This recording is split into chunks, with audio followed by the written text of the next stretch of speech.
I want to welcome everyone to the School of Architecture, University of Virginia.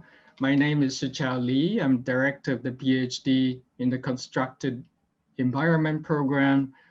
For those of you who are not familiar with the setup, and this PhD talk is a regular platform for the philosophy of the constructed environment side of things. And for lack of a better phrase, I'm excited tonight to host Professor Katherine HAYLES to deliver our PhD talk this year. Katherine HAYLES is distinguished guest professor at Uppsala University in Sweden, distinguished research professor in English at University of California, Los Angeles, James B. Duke Professor for Literature Emerita, where she previously was Director of Graduate Studies of Literature Program at Duke University. Among a long list of honors, she is elected member of the American Academy of Arts and Sciences and of Academia Europaea, and she is recipient of Lifetime Achievement Award from Society for Literature, Science, and the Arts in 2013. She's authored 11 books and over 100 peer-reviewed articles and book chapters, among them the most influential, at least for me, How We Became Post-Human Virtual Bodies in Cybernetics, Literature, and Informatics. And My Mother Was a Computer, Digital Subjects, and Literary Texts.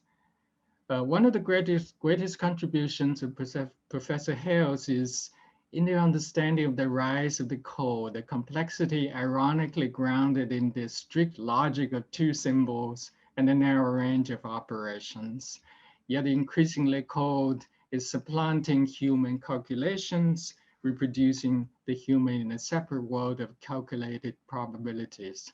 We now live within a condition where the analog world of speech and writing does not seem to be the only grounds for intellectual formulations. Today, we're certainly privileged to hear Professor HAYLES' thoughts on space, in addition to the literary. Architects and landscape architects and planners, architecture historians have long made use of these new capabilities of the code. In doing so, we could easily have become instrumentalized by code-infused capital posing as global corporations taking care of humanity. Professor HAYLES give us a degree of reflexivity in relation to speech, writing, and the code, crucial to any meaningful, independent intellectual life. I don't know how we can clap, but I can imagine a thunderous clap going on for this online lecture. Let's welcome Professor Katherine HAYLES. Well, thank you, Professor Lee. I'm very pleased to be here virtually with you today. I'm talking to you from the UCLA campus in Los Angeles. The weather here is glorious as usual. I have no idea what it is in Virginia, but in any event, here we are gathered for this virtual talk. So let me begin the PowerPoint that I have prepared. Okay. And somehow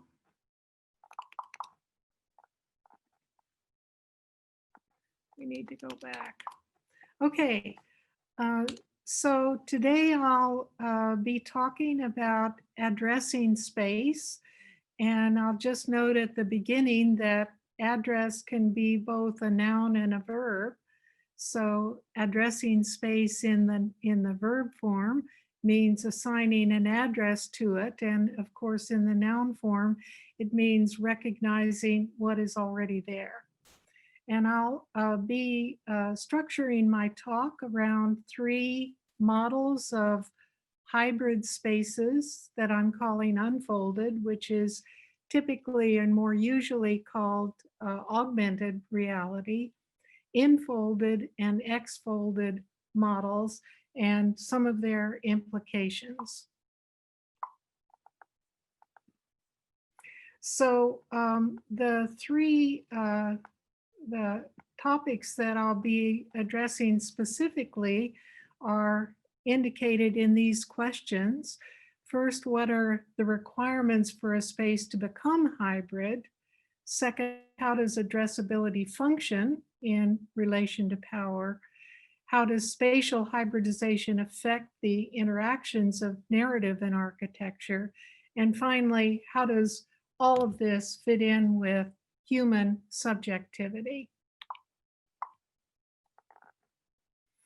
So if we approach this first through the idea of physical space, physical addresses, that is in physical space, they were used in Europe in the 16th century, but it wasn't until the 18th century that they really took off, in part because the Austrian Empire wanted to assign numbers to houses so that they could locate young men for conscription into the army. So right away we see the intersection here of the bureaucracy and the subject. If we talk about virtual addresses, they can be physical in the sense that they're located in a specific sector of the hard disk, or alternately in the digital realm. They can also be logical or virtual. In that case, there's a pointer that goes to a physical address on the hard disk through an address translator. So we're so accustomed to thinking about addresses in a computer that they tend to sort of sink into the background, and we don't often think deeply about what they actually imply. But in a fascinating article by Ranjodh Dhaliwal, he argues that in fact addressability could be seen as the necessary requisite for computation to occur at all. And he argues that we can think about addressability as the ability to establish a stable relation between a physical location, if it's in the digital realm on the hard drive, and a symbolic or iconic marker. Exactly the same definition would apply if we're thinking about addresses in physical space. So as I mentioned, with house conscription numbers, as they were called in Austria, physical space needs an address to exist in a bureaucratic state for bureaucratic purposes. And in the data realm, virtual space needs a computational address. So what happens when they intersect? And how are narratives influencing and influenced by this intersection? So when we think about addresses, we might also think about what is not addressed, what is missed when address becomes a central way in which a system operates. So here you have a nomad woman standing in front of her tent. This is sent to me by my husband, who deals with nomads in Morocco because he's a meteorite collector. Or this is a typical site in LA. I don't know about Virginia, but the homeless tents underneath a freeway underpass. And then this is particularly interesting. I took this picture and it's a row of identical tents on the sidewalk in front of the fence for the Veteran Administration property. And all the tents are identical. So I assume from this that the Veterans Administration has given these tents to homeless vets and then allowed them to pitch their tents on this borderline between the road and the fence of the property. So this is an example of where the tents probably have numbers known to the Veteran Administration, and they're at this borderline between addressability and non-addressability. If we now go to the data realm, we might think about what actually happens when we erase a file. For those of us who don't look deeply into computer architecture, you take the file and you drop it into the waste can. But what is actually happening? What is actually happening is that the pointer for that file is being erased. And as a result of that, space on the hard drive is no longer reserved for that file. And the pointer usually occupies the first 1 or 2 spaces of the byte string. But the rest of the byte string may still exist if it hasn't been overwritten. And for these remnants, they have lost their addresses and they can't be found unless you use special software tools to be able to recover them. They've lost their addresses, but not necessarily their existence. And this marks a fundamental distinction that I want to develop further. The idea that it may have ceased to have an address and therefore ceased as a presence in a bureaucratic state, and yet necessarily still exists. So now let me segue to a fascinating article by Bernard Siegert called Coding as Cultural Technique. And Siegert is interested in that period in the late 1940s and the early 1950s when the philosophy and mathematics of the digital was just being worked out. And on the left side of the screen here, you see a step function that diagrams for us the binary bifurcation between 0 and 1. So at t less than 0, x is 0. At t greater than 0, x is 1. But at t equal to 0, x now has an infinite slope because it's changing all of a sudden, instantaneously, from 0 to 1 without apparently going through any of the intervening space. So Siegert points out that this was a subject of much discussion in the Macy Conferences, particularly in the 1948 and the 1950 conferences. Norbert Wiener's view was that analog is, as he said, continuously coded, digital is discretely coded, but he acknowledged there was, quote, a certain time of non-reality that lies between these two states. And Siegert points out that on the level of physical signals, there's nothing that does not take place in a continuous way. So if you're dealing with a physically real variable, it changes continuously, not according to a step function. So von Neumann argued that it wasn't really important that physical variables vary continuously. The decisive property, he said, is that in this case, the voltage signal is almost always found in one or another of its two extreme states and spends very little time transiently in the intermediate step.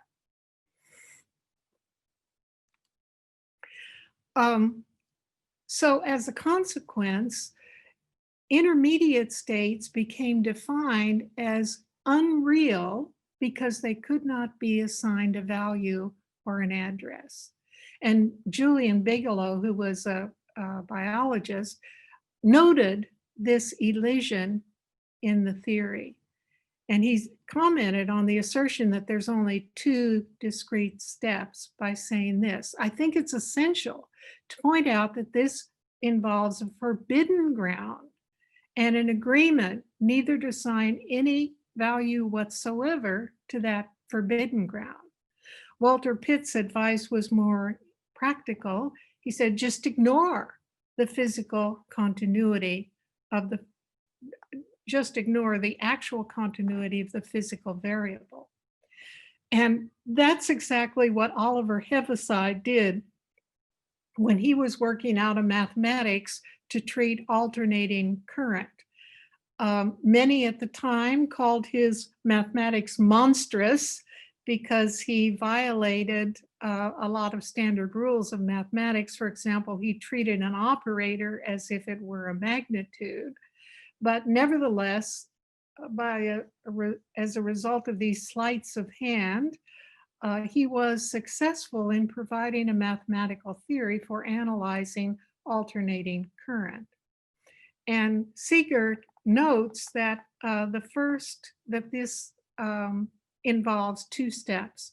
The first is that the nonsensical becomes the non-existent. And then the second step, the non-definable, lays the groundwork for the possibility of digital notation. So the point here is that at the very birth of digital notation in the context of the kind of digitality we now just use without thinking about it for von Neumann architectures in computation, there was an erasure. There was an elision, a kind of agreement to ignore crucial facts. So Seeger argues that the birth of the digital referred to a tear between the symbolic and the real that produced freaks in the empire of signs. And freaks here is referring to the monstrous nature of Heaviside's mathematics. So digital addressability then, which as we saw, is establishing a stable relation between a physical location and an iconic or symbolic marker, thus required the suppression, or we might say the knowledge of the suppression of this tear. So what we've developed here then is a central dynamic between addressability versus non-addressability. And I've been making the argument that non-addressability cannot be simply identified with non-existence, whether it refers to digital notation or whether it refers to actual addresses in a physical space. So if we agree then to take non-addressability seriously, this opens up a number of urgent questions. Addressable by whom? Addressable for whom? And addressable for what purpose? And then finally, is it non-existent or simply non-representable? So I should add here, since Professor Last I know is listening to this talk, a little quote from Wittgenstein. In the Tractatus, perhaps his most famous quotation, "The world is all that is the case." And subtly, that implies there are instances that may not be the case. And if they are not the case, then by Wittgenstein's logic, they don't exist in the world. But they don't exist in the world in the sense of lacking addressability in the context that I've been developing here. So with these sort of preliminary remarks, now I'd like to move to the first of the hybrid models of spatiality that I'll be discussing, a model that I call Unfolded, but more familiarly known as augmented reality, and talk about the way that it's co-joined with it co-joins narrative and architecture in the example that I'll be using. So all art historians know, of course, that there is this historical deep connection between architecture and narrative, where architecture is seen as narrative or narrative joins with architecture. And the most obvious example here would be medieval cathedrals. Here's the Chartres Cathedral in France, the view toward the nave, and then the famous rose window in the north transept, where we get now the whole narrative of Christian iconology that one encounters as one moves through this space. So I'd like to now move to a contemporary example of how architecture and narrative are joined. And this is a recent novel called The Silent History. And The Silent History drew quite a lot of attention in the literary community because although it was structured as a novel, it was first published as a series of iPhone apps that you could download onto your iPhone. And the narrative has two main parts. One part, which appeared as iPhone episodes, were called testimonials. And the testimonials record near future society where children begin to be born who cannot use language, verbal language, and cannot understand verbal language. And they're never able, they're cognitively unable to process any form of verbal language. So you might say that they have lost their ability to be addressable within a linguistic community because they can't participate. And as they come of age, they begin to move out of their parents' house and congregate as groups, usually in derelict structures that literally lack addresses. But this is not the only form of narrative that we get in this text, because there are also so-called field reports, crowdsourced from people who were intrigued by this work. And to access a field report, you have to go to a specific location, and these are mapped for you on the iPhone app. And once your iPhone registers that you're at the correct location, then the GPS will unlock another kind of narrative that's been contributed by one of the users of this work.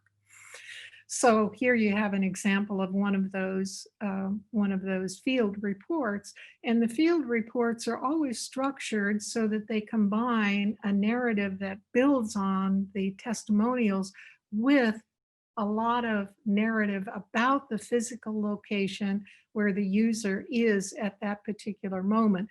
You know, if you're on the beach, there's a particular statue that you're required to look at to understand the narrative and so forth.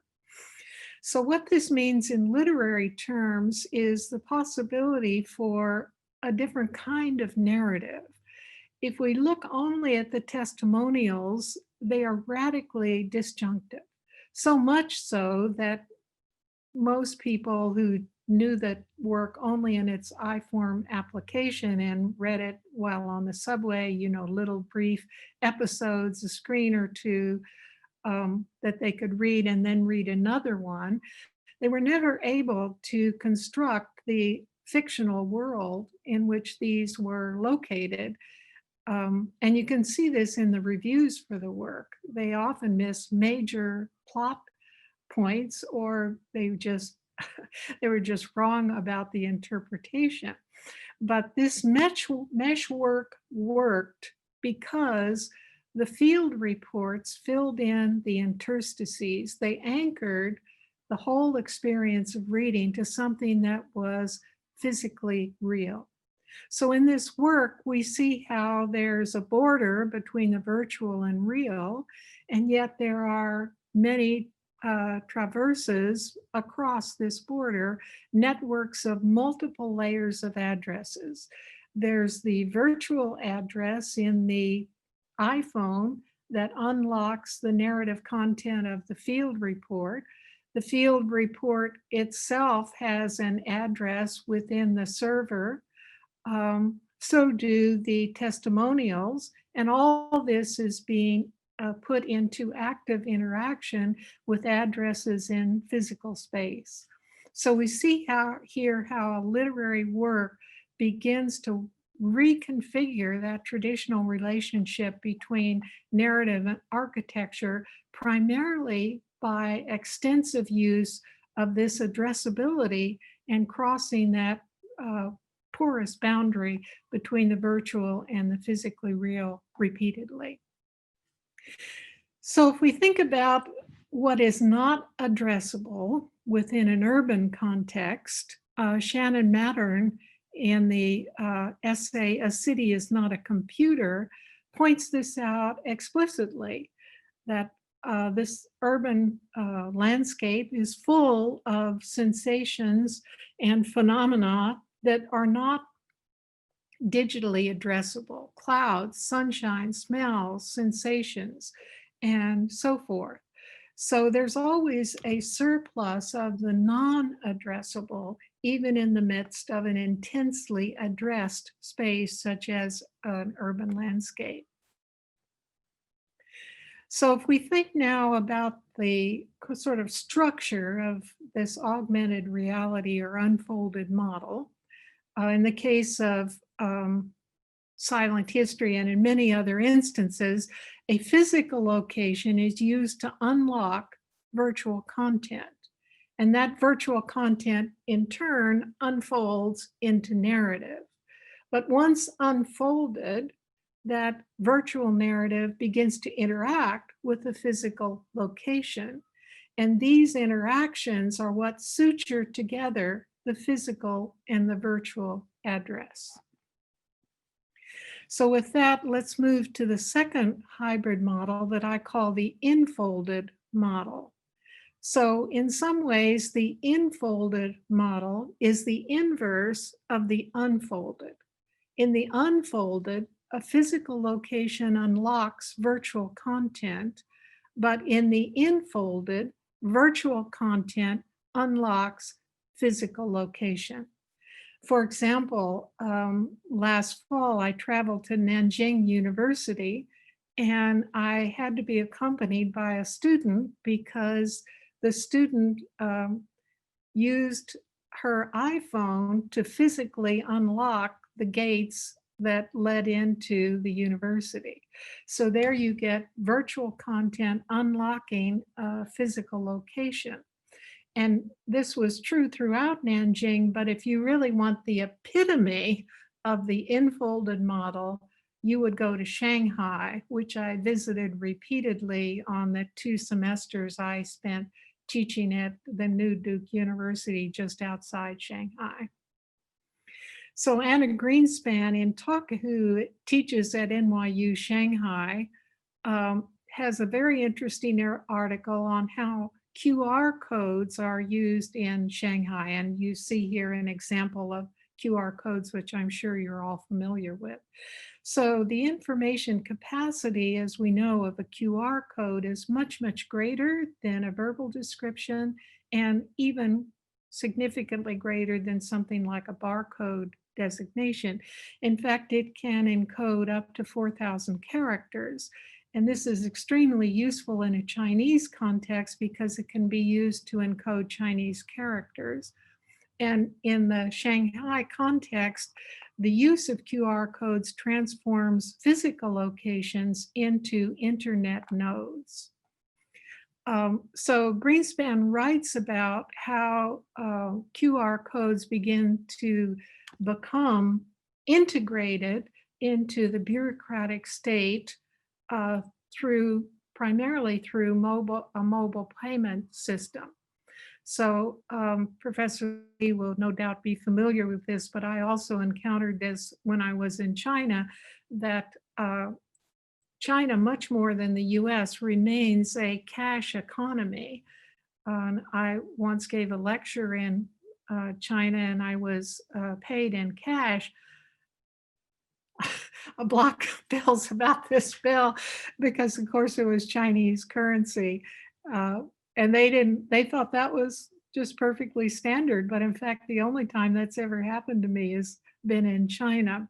So with the advent of inexpensive phones that use QR codes, Alibaba, the Chinese internet company, launched Alipay in 2004, a system of payments which routed through the Alibaba site. Tencent, another internet company, released WeChat Pay in 2014 and very cleverly made it coincide with the Chinese New Year, when traditionally red envelopes of cash are exchanged. Now they made those virtual, and you could give someone a red envelope virtually through your phone.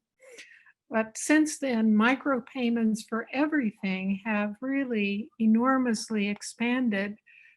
Things like renting a bike for, 50 cents or something like that, renting a portable phone, on and on. All that now happens through these QR codes. And with the advent of a social credit score, some aspects of the bureaucratic state are now being integrated into this virtual QR system. Kevin Liu calls this the commercial state surveillance complex.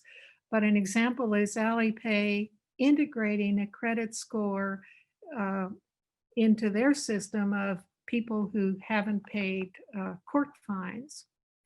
And now with the pandemic, all of this has been integrated further with health codes. And just was visiting a Chinese site a couple of days ago, and they had a big notice for international visitors that they're now required to register for health codes. And here you see the green, the yellow, and the red. So now the citizens' movements can be tracked. Greenspan notes that how rigorously these health codes are used kind of ebbs and flows with the prevalence of the virus. When there are not very many cases around, people tend to ignore them because using them slows things down and seems like too much trouble. And then when the virus is very present, the opposite is the case.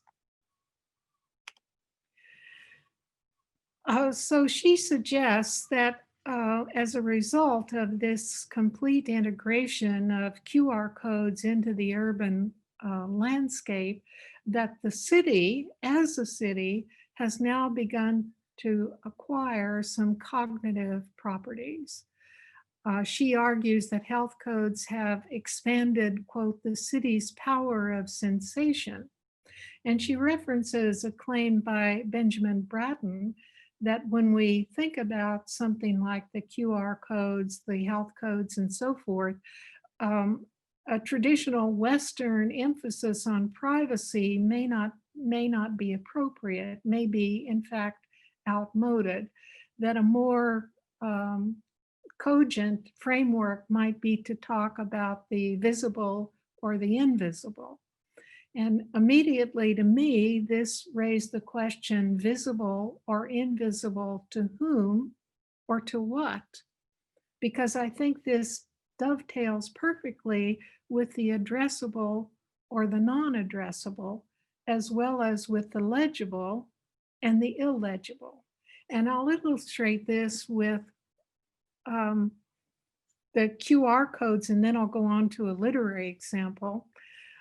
QR codes are an interesting example where they're visible to humans, but not legible to humans. No one can read without some kind of prosthesis a QR code. At the same time, what was illegible to computational networks, say a street sign, now becomes legible. So locations are embedded with new kinds of addresses. And as a result of this, we get a transformation of who or what is addressed.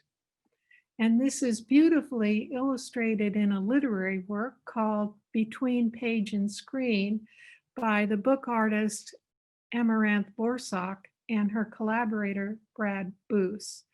So Borsak does the text for this work, and I think Brad Boos did most of the programming. you see here the cover of the work, and you can see that there's a mark, not quite a QR code, but a mark on the cover. And in order to read the book, you have to go to the website, initialize your webcam with their particular software, and then the book itself has no words.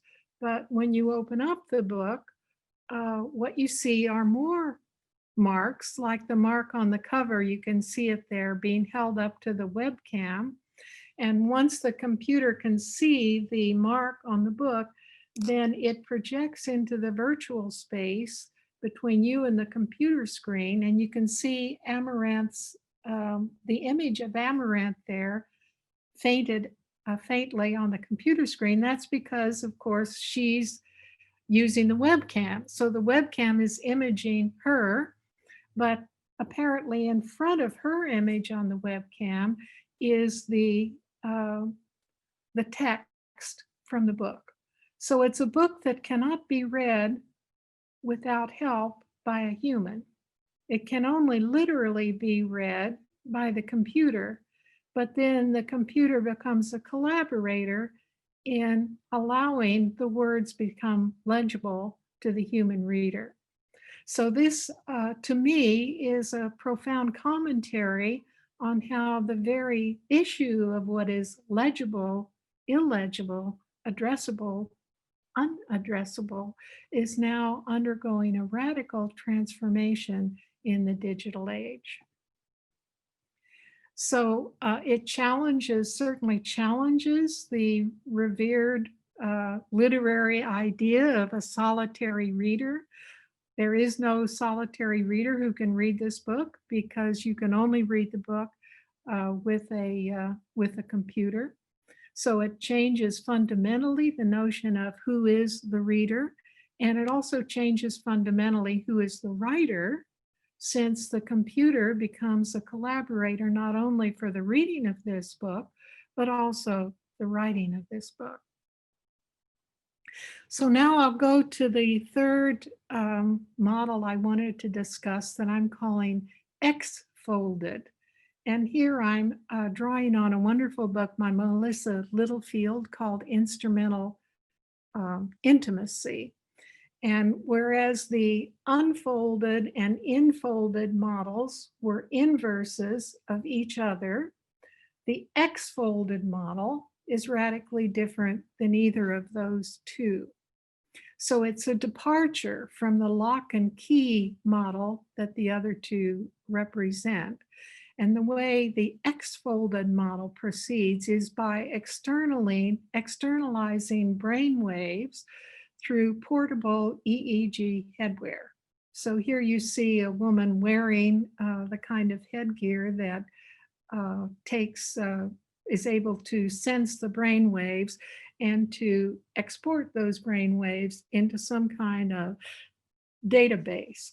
So in the case of projects being carried out using this hardware in New York City, databases correlate this kind of brain activity with the physical location of the user as he or she moves through the urban space. So if we think about this, we can ask, what addresses are in play here? So there's the individual's brain waves, and presumably the brain activity correlates in some way with the physical location of the person. So there is this presumed correlation between what someone is experiencing and their location in the city. But the physical location is also registered through a GPS address. So there is also the GPS address in the database. And in addition, the headwear itself has a computational address. And further, the algorithms used to interpret that input also have computational addresses. And then there's the computational address of the database itself. So one project that's trying to use this equipment to create a new kind of map of this urban architecture is Dan Raven-Eilison's Wild Cities project. So his claim is that when he enters green spaces within New York City, his brain activity changes. He becomes more relaxed, and all this is registered in a change in his EEG waves. But I think Littlefield does a great job of critically interrogating some of these claims.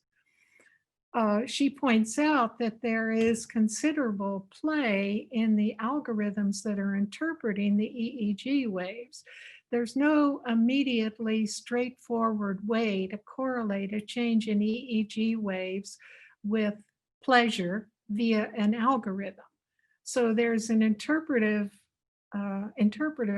play there between the algorithm interpreting the data and the individual's subjective sensations.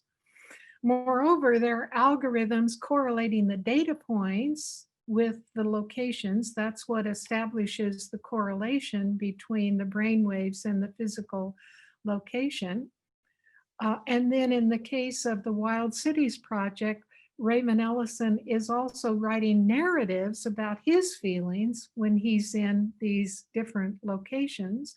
So the interpretations of what this correlation amounts to are filtered through multiple layers of addresses.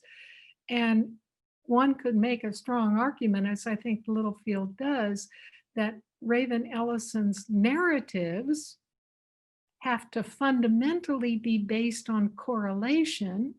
And yet in his narratives, he's interpreting not as correlation, but as causality. It's not, I am feeling this and I'm in this location, but I am feeling this because I am in this location. And that's an interpretive act, which isn't necessarily borne out by the data themselves. So if we think about this project in terms of the exfolded model, we can ask what is happening here. And it seems to me that what we're seeing in this project is a radical expansion of addressability, that human interiority, subjective feelings, are now being exfolded into exterior data. And I'll put, I should say, ambiguously exfolded, because what I've been saying already indicates there are a number of points where one can interrogate how that exfolding takes place. But let's just accept for the moment that there is a correlation between the interior sensations and the architecture, which is being exfolded into this exterior data. In that case, then humans are operating as a sensor networks for city architectures. And this is an implication that Benjamin Bratton has expanded into his claim that we are the skin the city wears. So he's not specifically talking about the EEG kinds of projects I've just been describing, but he's talking about the way the city senses us as its inhabitants at the same time that we, its inhabitants, are sensing the city. And traditionally, the emphasis has all been on the human sensorium, sensing the city. But now as sensors become more and more ubiquitous in the city itself, the city is acquiring more and more capacity to sense its human inhabitants in all kinds of ways. So the way Bratton metaphorizes this is to say that we are the skin the city wears. Instead of the city being the skin that we wear, we become the skin that the city wears. So if we think about these questions of hybridity in terms of some kind of theoretical framework, I'd like to argue that an appropriate framework to kind of synthesize all these different ideas in uh, is one of cognitive augmentation and redistribution. So in my recent book, Unthought, I was focusing on cognition and particularly non-conscious cognition. So the subtitle is The Power of the Cognitive Non-Conscious, not unconscious, but non-conscious. And to make this kind of argument, I, of course, needed to offer a definition of cognition. So this is what I came up with, that cognition is the process of interpreting information in contexts that relate it to meaning. And that definition has a low threshold for something to count as cognitive. So I was arguing that all life forms have cognitive capacities, even those that lack a brain, like plants. And the technical media also have cognitive capacities. So human and technical cognizers work together in cognitive assemblages. And if we need an image in our mind for a cognitive assemblage, we couldn't do better than to think about those slides on between page and screen, where you get the computer reading the book and projecting images for the human to see. So computational media augment human cognition by expanding addressability in environments and networks. So what do we mean by this?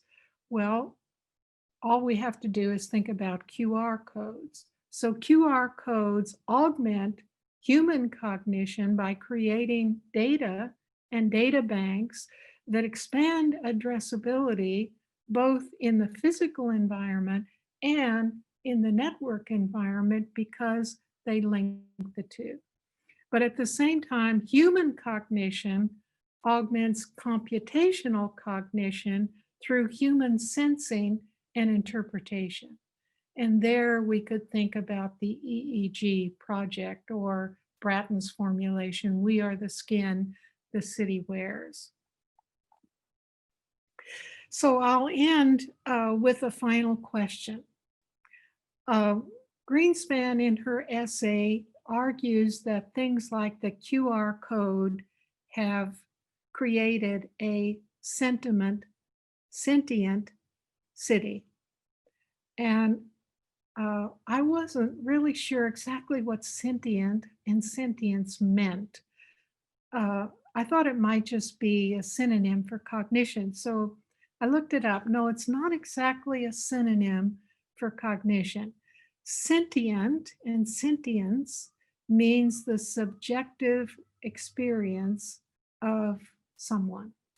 So to be sentient means you're capable of having subjective experience.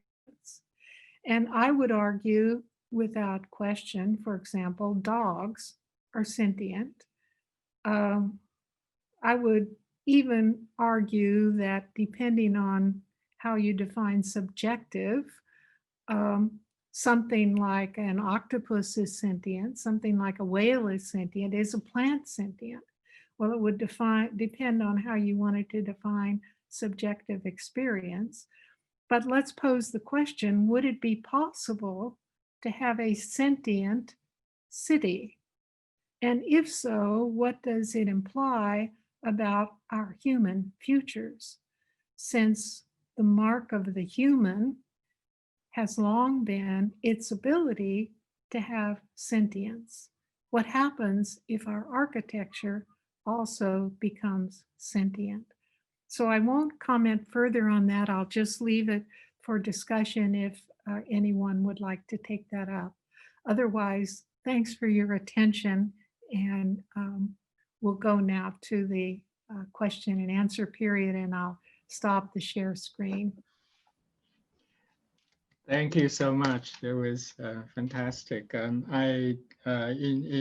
architecture, the phrase smart city has been used a lot in the sense that that there's a connection between the information, the interaction between information and human inhabitants in cities. And I think this sentient city idea is a really interesting one. At least, it kind of provides a different perspective to what is already kind of established in the discourse of architecture.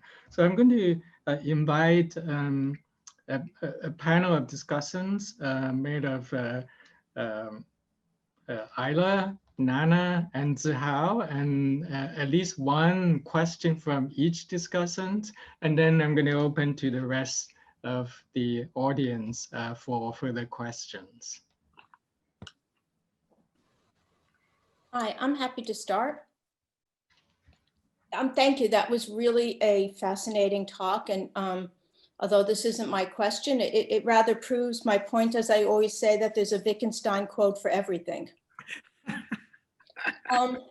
Putting that one aside, I was thinking when you first started talking about addressability, maybe a part that you was implied in some of the things, and I was wondering how you see this, and that would go to whether in some part what you're talking about addressability relates to what Althusser called ideology.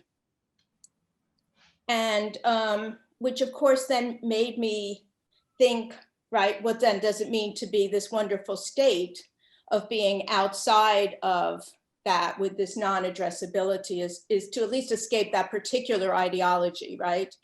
And which then coupling with the end of your talk, what then does that mean about as you call them, technical cognizers, right? And how they would fit in relationship to ideology? Would they be, do you have some thoughts on that? Are they more like helpers? Do they have some other ideology in there? Did you have some thoughts on that? I'd love to hear.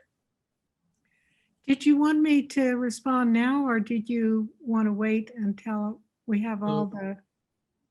Please respond now. Okay, thank you. Thank you. Well, thank you, Nana, for that that question.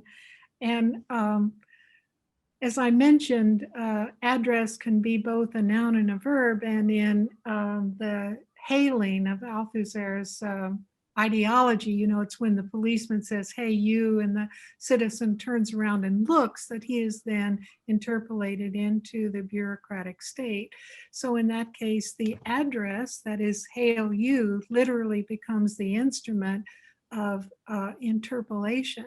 So yes, I think there's definitely a connection here, both in Althusser's original kind of scenario that he painted for us, but more generally in the way that people and things become enrolled in a bureaucratic structure is precisely through this question of address. Now, the second part of your question was what happens to technical cognizers in relation to ideology. And there's very strong reason to think that with the formation of digital computers and computers in general, some of the ideological presuppositions of the men, and they were almost always men, who were crafting this architecture and creating the basic ideas, in fact, were loaded with ideological presuppositions. And I just participated in a brilliant PhD meeting where the candidate was making precisely this argument in very powerful terms for von Neumann, for Turing, for other people, Babbage.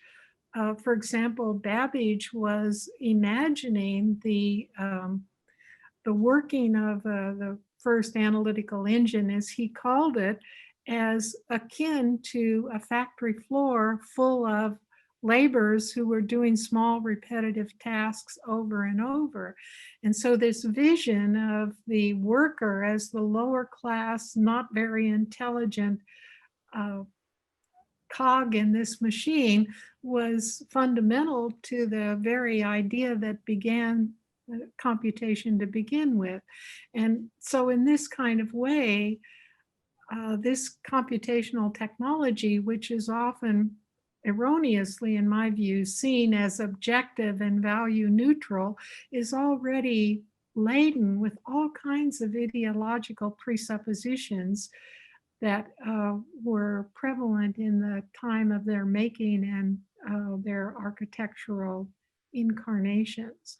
So yes, I think that there's definitely this strong connection between the formation of the technologies, but then we go on to the implementation of these technologies, which is equally laden with all kinds of ideological assumptions.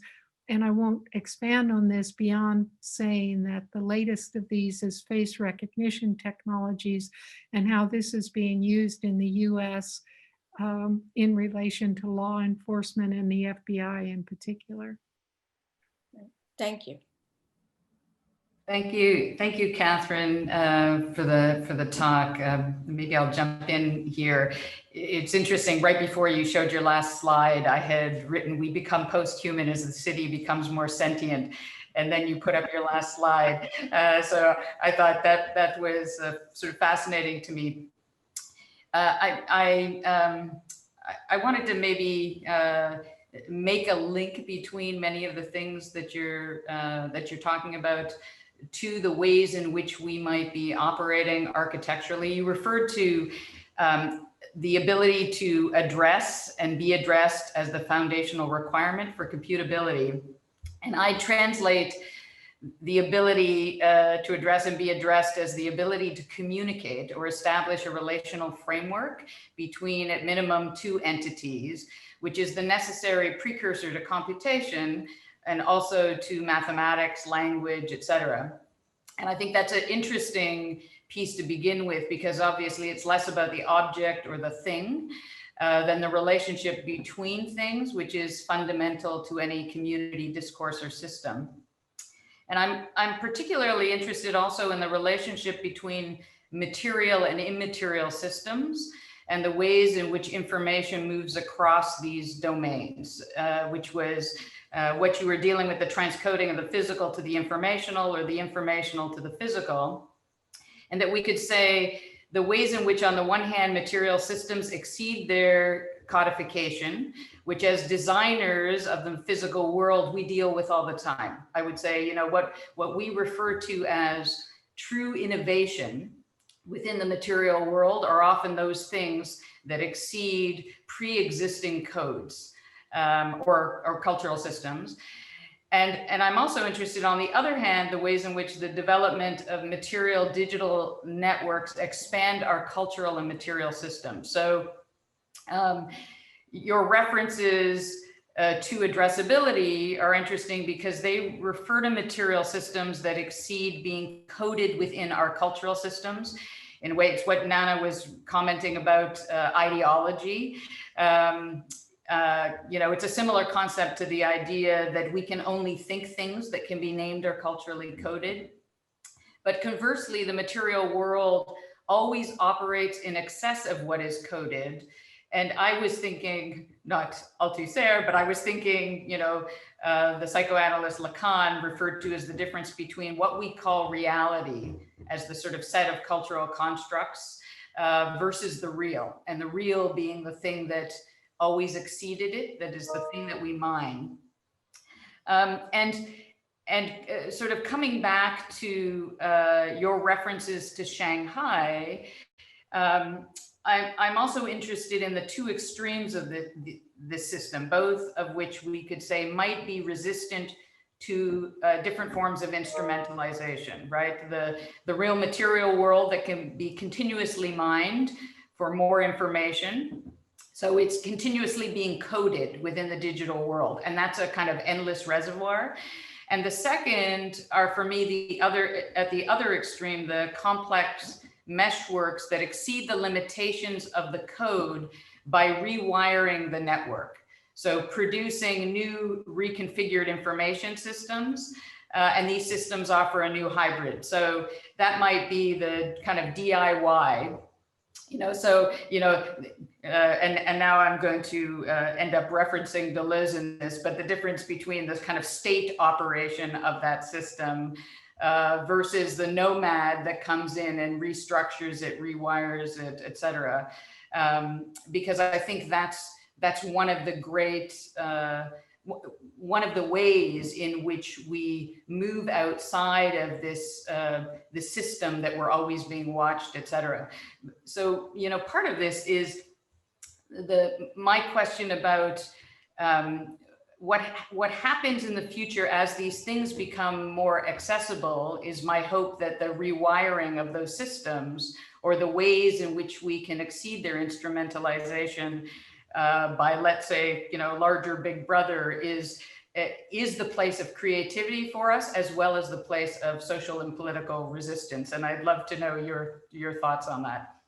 Yeah, it's interesting in this regard how many DIY workshops are held on things like circuit bending and code, and the idea that you can create a kind of literacy about not just how to use a computer, but how to operate a computer, how to recode a computer, how to take control of the desktop space, for example, and so forth. And I think all that's great because it propels people out of a mindset in which everything is set, that everything has already been set by other people of what you can do with computer architecture. And it opens up a different kind of space for, as you say, creativity, innovation, resistance, and so forth. Yeah, and the question always is, can projects like that stay ahead of the inevitable bureaucratic absorption of these very techniques as the system goes forward?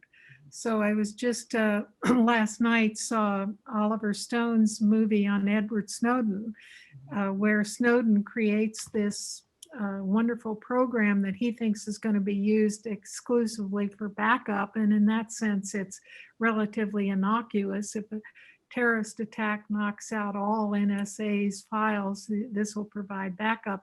And then he's chagrined to find out that, in fact, now they've modified the program so it's not just backup, but it becomes an even more potent surveillance instrument. So there is always this kind of cat and mouse game of innovation and then counter innovation, if you will. And I suppose that's inevitable. But I think it's very important to emphasize, exactly as you did, the capacity and the space for that kind of resistant intervention.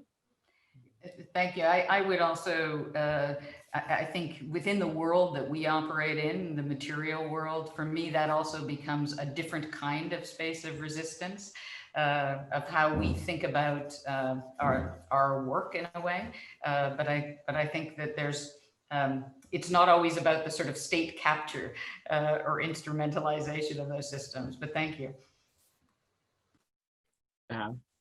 Hi, thanks for the lecture. It's amazing lecture, and I've been actually thinking a lot about the examples or this kind of projects when I've been looking at and trying to use your three kind of the three models, trying to analyze them.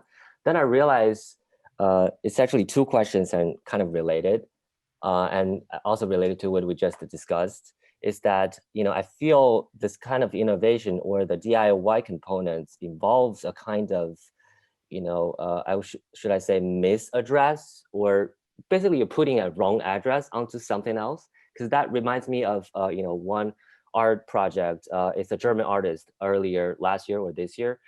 He, I think, put a 99 cell phones, iPhones, and in a cart and just walked along a German street. And the GPS signal actually tricked the Google map to believe there are traffic jams on the road. So basically here, there's a kind of, you're putting a wrong address to something else and started to, to challenge this. I wonder, so the first question is, I wonder how would you started to, discuss this kind of a misaddress, this kind of operation, within your framework.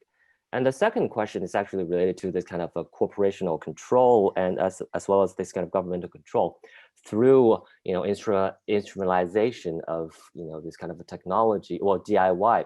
the thing I'm saying is that, we've seen more and more this kind of smart city narratives started to pivot to trying to include all of these kind of informal practices or DIY practices, or even encourage this kind of DIY practices. Somehow, trying to absorb, as you said, absorb those kind of practices into the kind of the narrative of the smart city. So I wonder how, would you started to, I just wonder, do you have any thoughts on this kind of, somehow it's so ironic. The more you do, it's more sort of enfolded into their narrative. Yeah. Well, your question reminds me of the question I ended with, and that is, can we conceive of a sentient city? And what would a sentient city actually consist of? So from my point of view, to be a sentient city, you would have to have massive coordination between all the different kinds of sensors that are available, and some way to coordinate these into some kind of unified response. So we see that in science fiction, like in the movie Eagle Eye. That's precisely what happens. You have a pseudo subject who is this artificial intelligence who can now access every sensor in the city to make these things happen that it wants to make happen. But whether or not that kind of massive coordination is even possible, I think remains a question. And I mentioned that I was in China for two semesters, and one of the field trips we did was to a traffic control center. And it was an interesting example of how the apparatus expands to encompass an entire realm of activity. So this traffic control center could not only tell you where every taxi in the entire city was, they could also tell you what the fare was. They could tell you how long a given taxi had been engaged in a certain fare. So they knew if the driver was misreporting the fare according to the length of the journey and so forth. That's an example of where all this data is now being aggregated into a single sensing center, this traffic control traffic control center. And that's kind of scary. It was sort of amazing to me, and at the same time also kind of scary because of the surveillance potential of that. I think for a city to become sentient, it would have to have something equivalent like that only on a whole bunch of different senses to be able to say the city already has something like a subjective experience. And as usual, our writers are already imagining this, cities with sentient capabilities or artificial life forms with sentient capabilities. That's already been well worked in science fiction movies and novels and so forth.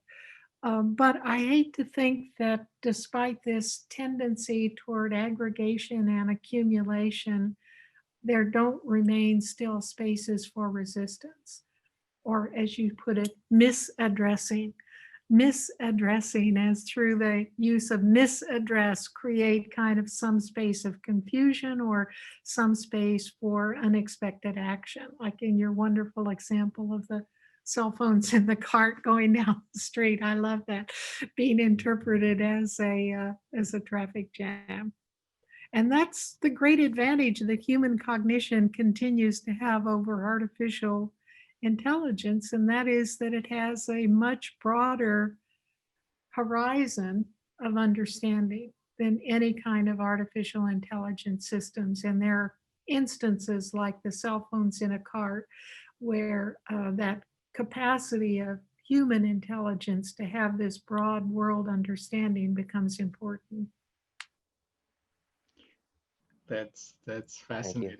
I mean, like in a pessimistic frame of mind, you could also see that cell phone card as some kind of losing battle that we're fighting against the system that's so taking over the intelligence of humans, I guess. Maybe there's a zero-sum game, you know, like for every intelligence the machine gets, and we lose that same intelligence in some capacity. I would like to open this whole discussion to the rest of the audience, and please go ahead and unmute yourself. Mona? Oh, I unmuted myself, that's true. Thank you, Catherine. Really fantastic talk, very, very important. I'm not sure if I have a question or maybe a comment to your earlier last slide with the sentient city. So when Mark Shepard coined the term of the sentient city, it was really, I mean, he was quoting in his book a series of examples how cities are now equipped with ubiquitous computing and sensors, and that this is somehow already happening. And he called it the sentient city. But he also said that's a city that starts to get a lot of information, but doesn't really know how to act on it. Mm-hmm. And you know, on the one hand side, in a science fiction future, we could think about, well, we are optimizing all of these systems. But for me, this is actually a very scary thought, because one part of the title sentient city is the city, and the city consists out of multifold components, thousands of people. It consists out of randomness. It consists out of that you are by accident running into someone, and that is a beautiful part of our urbanity, that it's not controlled. And I think the really scary parts of the smart city discussions are happening when we look at top-down structures where corporate firms or governments, etc., are implementing these systems in order to be the one brain of the city. But the city has so many brains, and we are all a part of this brain. So I'm a big supporter of everything that is open source, because when it's open source, which means accessibility to code technology as well as the data, that is the best chance that we all together in, let's say, combination with sensors can become more intelligent and more responsive, and specifically more responsible.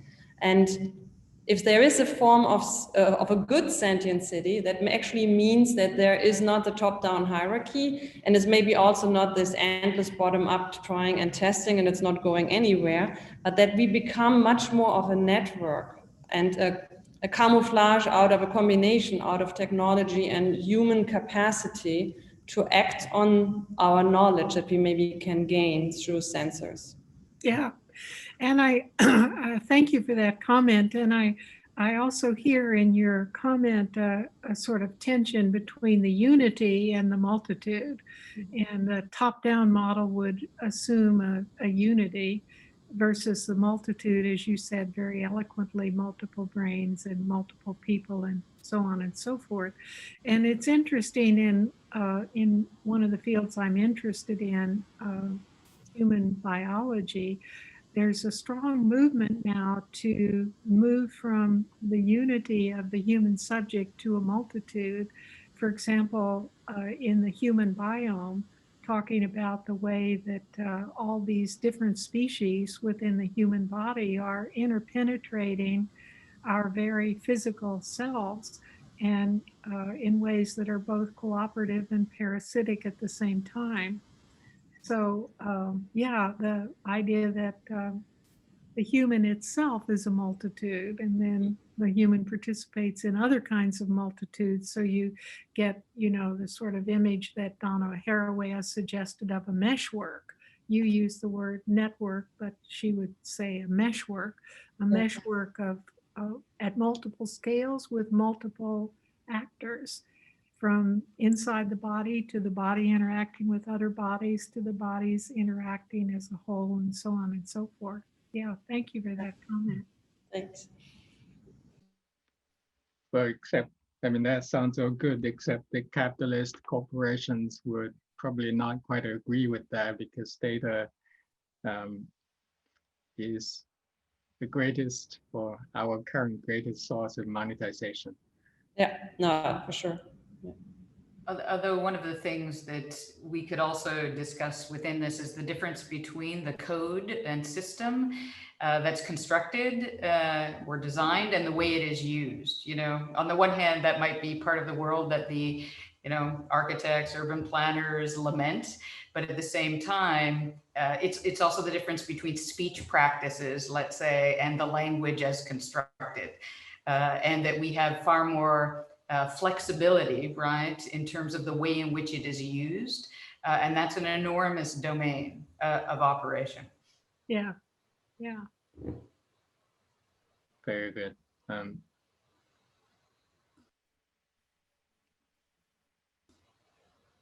Let's have a couple more questions.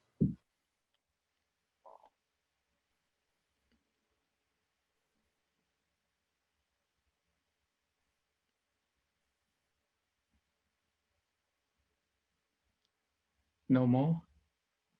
I think there's one in the chat. Right. Shall I read it out? Yeah, please do.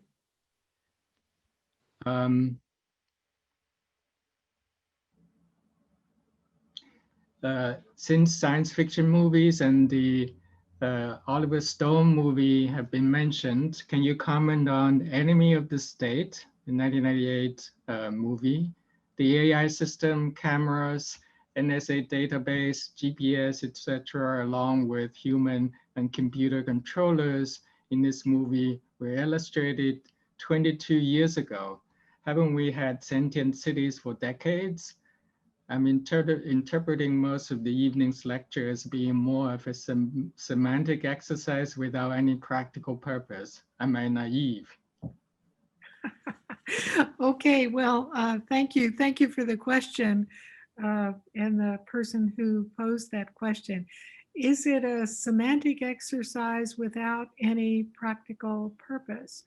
Well, I think it's very difficult to draw a distinction between semantics and practical purposes. Since being a literary person, I'm keenly aware of how much influence language has over not only what we think, but what's possible for us to think. And science fiction is a great example of this, of opening up new areas for thought, new areas for inquiry and investigation. So I would question this distinction between practical purpose and semantics. But to sort of go to the gist of the question, I think one of the most important issues in the immediate future, and by the immediate future, I mean the next 30 years or so, is going to hinge on this question of subjectivity. So that's sort of why I ended with sentience rather than something like cognition. So sentience implies, as I mentioned, subjectivity. And there's a lot of research happening right now on how you would give an artificial life form not just the ability to cognize about things, but the ability to feel and the ability to make value judgments and have the computational equivalent of emotion and so forth. I don't have definite opinions about whether or not that will be achieved in, let's say, by mid-century. I think it's possible. But if it is achieved, I would like to say I think it fundamentally changes the nature of the game. Mm-hmm. Because humans have a long evolutionary history of survive and reproduce. That's the biological mandate that every biological species becomes subject to, including humans. And it took maybe, something like 2 million years or so to be able to evolve from that fundamental biological mandate, survive and reproduce, up to something like abstract thought. So we now, in the realm of abstract thought, we humans are able to invent artificial life forms, but unlike human evolution, artificial life forms start with abstract thought. The basis for computational media is the ability to deal with abstract symbols. Now, if artificial life forms can evolve up to something like the biological mandate, that is a subjectivity that knows itself as a subject and wants to survive, then you have completely inverted the biological evolution of humans. Instead of going from survive and reproduce to abstract thought, you've started with abstract thought, and now you've gone up to survive and reproduce. And that will fundamentally change the relation of humans to artificial intelligence generally. If that inversion, that potential inversion, becomes complete through the creation of a subject, an artificial life form who is a subject and regards itself as a subject, then that will launch the human species into uncharted territory. So if you're looking for practical implications, I can't think of a more immense practical implication than this inversion, and whether or not this inversion is going to be completed. So in my talk, I was taking a small subsection of this. That is, how does the integration of computational media and physical addresses affect how we live and how we think? But big picture thinking, the real question is about, in my view, the subjectivity of artificial life forms. So thank you for your skepticism, but I can't agree that this talk was only about semantics with no practical implications. Yeah. Oh, sorry, go ahead. Well, it's a follow-up, and it actually builds a little on something that you said, Isla. With the word sentience and the question of where we admit that it exists, right? And part of that is at this moment where humans, I always remember William James in his essays on radical empiricism suggesting and wondering, could we take sort of blades of grass as being sentient? Right, and if that's at one far end where, compared to what you just described in advances in sort of subjectivity and artificial intelligence, those could communicate it to us, right? And at this other end, a blade of grass, there's no obvious way that I know of where that it's sentient. And it's not like I've ever believed that art, but I have moments walking around where I try to sort of, what would it be like to feel as though they did?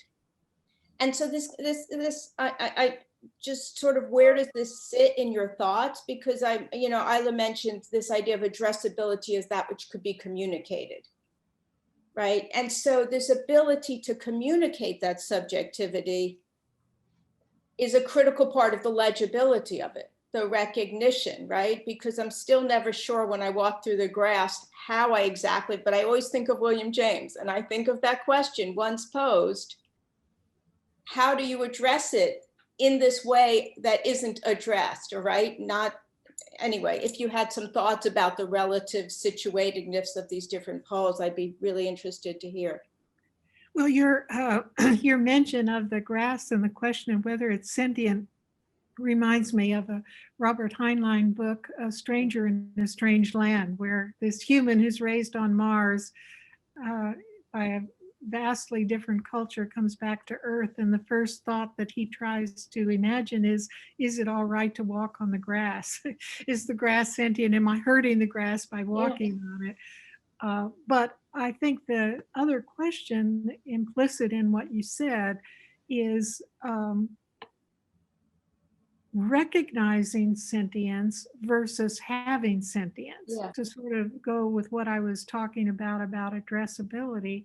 So to recognize sentience, it may be that we have to be able to communicate with whatever organism we're wondering, is it sentient? So there's a whole range of organisms with whom our communication is very limited. Fish, for example. octopi, for example, whales, for example, dolphins, for example.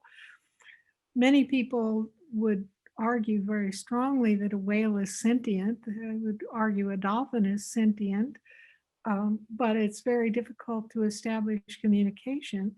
So consequently, it's still legal to hunt and kill whales. It's still legal to trap dolphins because there isn't a widespread recognition or acceptance of the fact that these are sentient creatures. So there is this distinction between whether humans recognize someone else's sentience versus whether that creature in itself is sentient. And I would argue that I think in my opinion, most mammals are sentient. Most mammals are capable of having a concept of self and experiencing subjectivity and so forth. Mm-hmm. Yeah, there's if you look up Wittgenstein's later work, the investigations, I think I can't remember, it's either section 19 or section 25, takes up sort of this train of, just because something can't speak doesn't mean we're not connected to it like animals in all sorts of other ways, that clearly we share all these other activities just as much, and language is just only one of these many. Yeah. It's part of part of Donna Haraway's argument in Staying with the Trouble, sharing genetic code so that we can communicate more readily with those things, species, et cetera, that we can't. Bruce, I don't know if you wanted to say your comment that's in the chat, but it's a great comment. He says the smell we associate with freshly cut grass is actually a chemical distress call, one used by plants to beg nearby critters to save them from attack. Usually it's an affront by insects, but in this case it's lawnmower blades. Clearly plants can communicate. I'm with you on that, actually. I'm a great believer in the sentience of all living things. Yet the lawn is at the heart of UVA's intellectual makeup. That's right. And you live right in front of it. Yeah. That's great. And we are officially running out of time. And I want to thank all of you, in particular, thank Professor Katherine HAYLES for this wonderful lecture. I think we, as humans, produce technology and it produces effects, but it's very difficult. And then the thinking, making technologies thinkable always kind of comes later. Somehow, I think what I really appreciate deeply what Professor HAYLES, you're doing is really to make technology thinkable. That's not an easy thing. It's very easy to make it usable, but difficult to make it thinkable. So that's really something that hopefully will set off a whole range of thoughts after today's lecture, which is a great thing. Okay, I'm going to release you back to your news feeds, and thank you all very much too. Thank you. Thank you, Katherine. You're Anna. Thank you very much.